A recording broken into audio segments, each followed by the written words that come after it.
में से कितने लोगों को पोइट्री बहुत पसंद है? सुनना, लिखना, okay.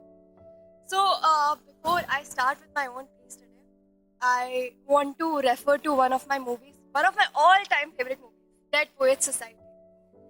So John Keating, Professor Keating का एक dialogue है, I would like to quote that. We don't read and write poetry because it's cute. We read and write poetry because we are the members of the human race. And the human race is full of passion. And medicine, law, business, engineering are noble pursuits and necessary to sustain life. But poetry, beauty, romance, love are what we stay alive for. So to quote Whitman, "O me, O life, of the questions of these reckoning, of the endless trains of the faithless, of cities filled with the foolish, what good aim at these, O me, O life? Answer, that you are here, that life exists, and identity, that the powerful play goes on, and you may contribute a verse. That the powerful play goes on, and you may contribute a verse. What will your verse be?"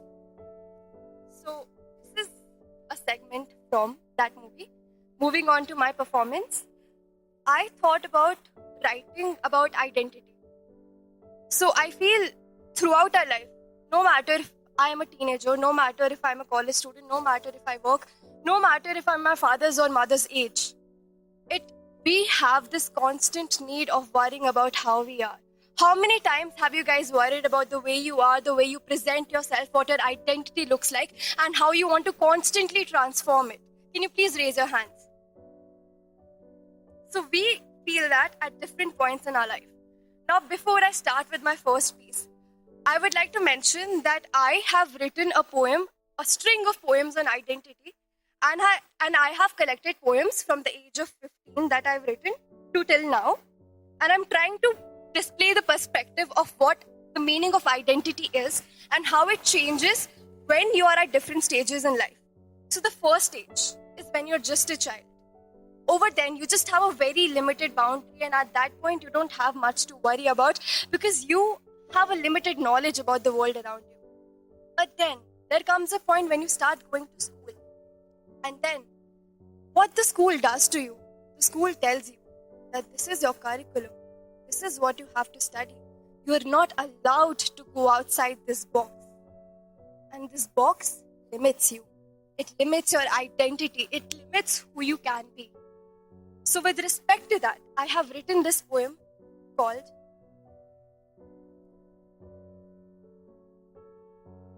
"The Educational Bully."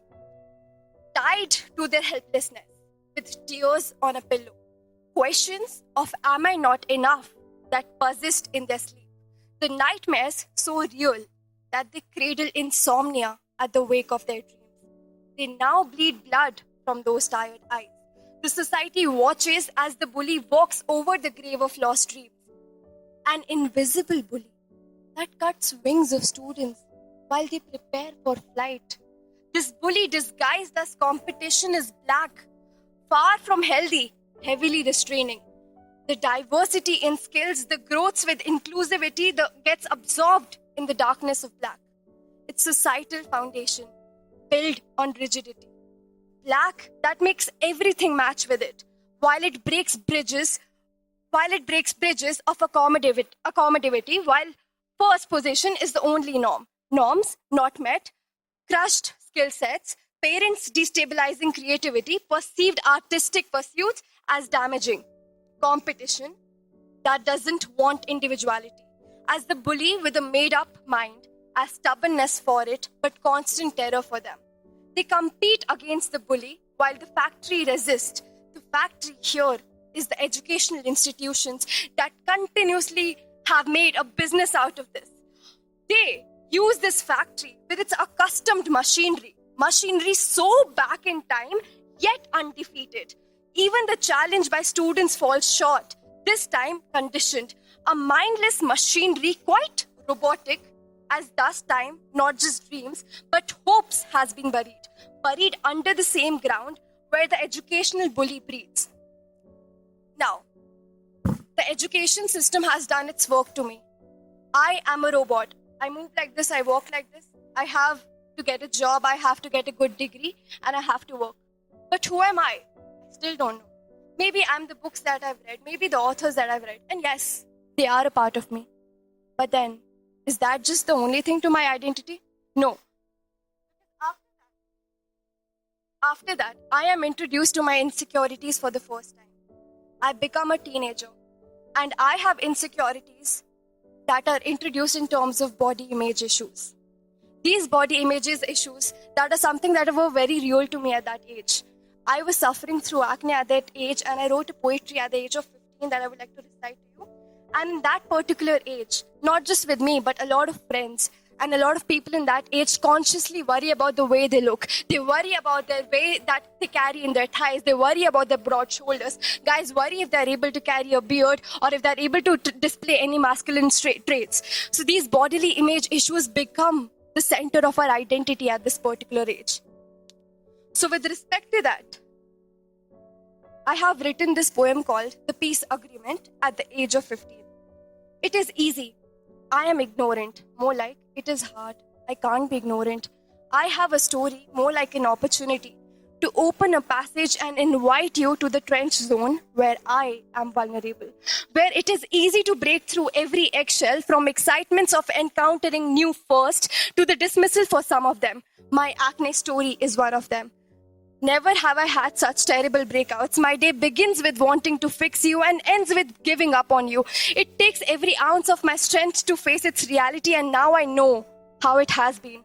I hide away from my own realities to suddenly wanting to be the one to click all the pictures of my group. My anxiety can be on peak. Most days I don't bother. Some days it's just too much. You give me pain and the fear of touching my own skin. I have to be cautious and be made to realize about my acne, because if I am afraid about my acne, then I'll be worrying about its existence as well. I know you are concerned, but all you do is hinder my self-esteem. Dealing with acne is an involuntary roller coaster ride, filled with screams on the journey along with the anxiety in my body. The pain can be more severe than what's on the display, taking a part of me away with every red mark and bump on my skin. I want to be of some help to the fellow companions, but all I can do is speak the misery while I'm yet in the midst of figuring out my peace agreement. After this particular age, I reached the point about wondering that why am I trying to impersonate others? My identity is not me, but I'm okay with it. I'm okay with not having an individual identity. I want to be like others. I want to be as much cool and as much in the center of attention I can be. Because for me, who am I? The answer to that question rests on how many people know me and how many people appreciate me. So at that age, at the age of 16, I write this poem instigating myself that what has become of me. Pity on thy fears, strangling thy voice. Pity on thy cowardice, slandering you. Insecurities perceived drive you kooky. Assassin of thy soul became thy soul. Was it you or it was you? Breaking apart the story of you, the story of a lie. You believe the lie. You want to believe the lie, so you believe the lie. Where is thy pride? Where is you? Thy fear wins over and over every day. So after this point, what happens is, I am introduced to Instagram. And Instagram has this very beautiful concept of toxic positivity. Because we no longer want to be positive. Be real, be you. It's okay. It's okay if you do this. It's okay if you were a thief once. It's okay. It's okay. You're being you. Go ahead. So this is the kind of mentality that Instagram introduces me to. At this point, I want to be comfortable with myself and evolve at my own rate. But am I able to? No. So this is what I write. This is called the amalgamation of my scattered thoughts. With new year, new me slogans and resolutions that turn to dust, moments after the stroke of midnight, This is how we treat ourselves with our traumas. Traumas that become deep-rooted scars, everlasting. We see a repetition of common patterns of trauma and feel helpless for ourselves and deem that as our destinies for eternity. But why does that trauma keep coming back to us in different forms? We blame the people. And honestly, yes, fuck the people. Yet, we continue to find excuses for them, turning all their red flags into pink. We limit ourselves, we devalue ourselves, we forget that just like the heterogeneity and the multitudes of the world, these intricacies and multitudes exist within me too. Yet, we continue to look at things from one perspective. Why?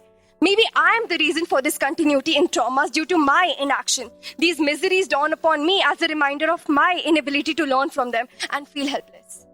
20. And the shithole that adulting is, where grief is stronger than peace, where in the state of perpetual sadness, there are just moments of bliss, where one negativity is proven to hurt longer against multitudes of positivity, where people I once loved walk by me, where people don't have enough time to fully understand their individualities, let alone others, and follow the fixed path imposed on them by society, where career becomes the benchmark of our definitions and every step of achievement feels hollow because what have I ever done that's truly me and not told to me. Now after this point, I'm sort of getting comfortable with developing my own identity and being my own individual and being my own person. I'm evolving, I'm growing, I'm becoming Sanya, and I'm not just one writer that I read in a book. I'm me. I'm having my own identity. That's when I learned that people have the habit of putting up masks and they have multitudes of identities. So me, who is figuring out this one identity while people are walking around with multitudes of those in their pockets, in their phones, oh my God. So after that point, I realized that I have to think about the truth about the identity. Okay, so imagine that I'm sitting in a bus right now and I have this epiphany, okay? I let myself sit on the back seat, not because I yearn escapism, for I wouldn't miss an opportunity to call shotgun, but to free myself of the agony, hiding these inner perplexities in roots that cross me. I go through life playing these characters that I can't make my eyes meet, for I am too ashamed in the face of duplicity. The passage through these unmetalled roads flashes the clutter of villages. I can't help but ponder on its differing stories, moreover their distinguishing origins, for the characters played by me had different awakenings. They are the parts of me. They have stuck with me, that curl up around me exclaiming how I'm mostly non-existent. No, I don't exist. Because what is my identity without the people I meet, the experiences that haunt me, the lovers that betrayed me, the authors that taught me, the bystanders that observed me? And just as I adjust to settle, the bumpy road, a very lifelike metaphor, reminds me of the builders that constructed this road merely on paper. So how dare I? How dare I scrutinize myself for being a work in progress for months that pass me by? How dare I take the blame for the emancipation from a person that called me too sensitive? How dare I deem it fit to accuse myself of the regression despite learning to adjust through adulting? The nature in my rear view that stands in its glory despite being threatened by the mankind that turns to this very nature for rejuvenation, I stand to learn of acceptance of this very identity. Identity that constantly evolves, identity that needs to be explored like the journey of this road. But this road and its estimated time of arrival, the clear sight of destination, is pitied by the identity. For identity is an endless journey with no clear sight and changing direction, with recurring turbulences due to bad weather, yet still somehow I praise its intricacies. Intricacies that keep me aware, for this identity doesn't remain static, but builds a world of its own, quite ever-changing. The identity without which life would feel incomplete, that I yearn to go through phases, changes where my identity becomes all that feminist writers have to offer, changes where all I do is travel museums and wander off in all my metaphors, changes where I'm dishonest and self-loathed, changes where I rebel, changes where I move out of my comfort zone and have new experiences. And all of that brings me to this day. This day that tells me that all that I have to discover is the truths about this very identity, ever changing. So yeah, this is basically what I wanted to convey, that we go through different phases with respect to our identity. And I'm pretty sure that like with Instagram and social media being on our faces and telling us what to do and promoting toxic positivity and giving us the idea that everybody has it figured out, they don't. They really don't. So yeah, thank you.